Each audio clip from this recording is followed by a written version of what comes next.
નામ માલકિયા જાસ્મીન લાલજીભાઈ છે। હું ધોરણ 5માં અભ્યાસ કરું છું। હું આજે 15મી ઓગસ્ટ વિશે બે શબ્દ કહીશ, તે તમે શાંતિથી સાંભળજો। 15મી ઓગસ્ટ એ આપણો રાષ્ટ્રીય તહેવાર છે। ઈસવીસન 1947 પહેલા આપણા દેશ પર અંગ્રેજોનું શાસન હતું। આપણો દેશ સ્વતંત્ર હતો, તેથી અનેક યાતનાઓ ભોગવવી પડતી। આપણા દેશના લોકોએ આઝાદી મેળવવા ગાંધીજીની આગેવાની હેઠળ અનેક આંદોલનો કર્યા। તેમાં અનેક દેશભક્તોએ પોતાના બલિદાન આપ્યા। આખરે 1947ના દિવસે આપણો દેશ આઝાદ થયો।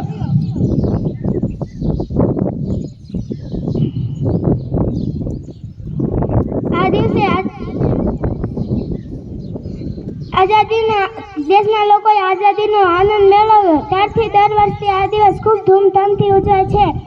આ દિવસે સવારે શાળાઓમાં ધ્વજવંદન થાય છે, રાષ્ટ્રીય ધ્વજ ફરકાવવામાં આવે છે, રાષ્ટ્રીય ગીત ગવાય છે, મીઠાઈ વહેંચવામાં આવે છે, સાંસ્કૃતિક કાર્યક્રમ થાય છે।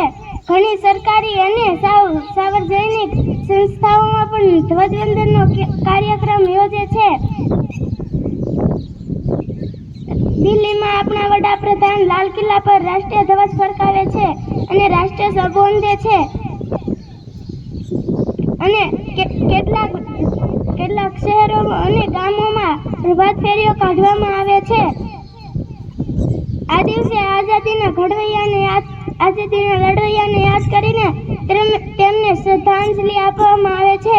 રાષ્ટ્રીય ભાવના જગાડતા ગીતો, નાટકો, સંવાદો વગેરે રજૂ કરવામાં આવે છે।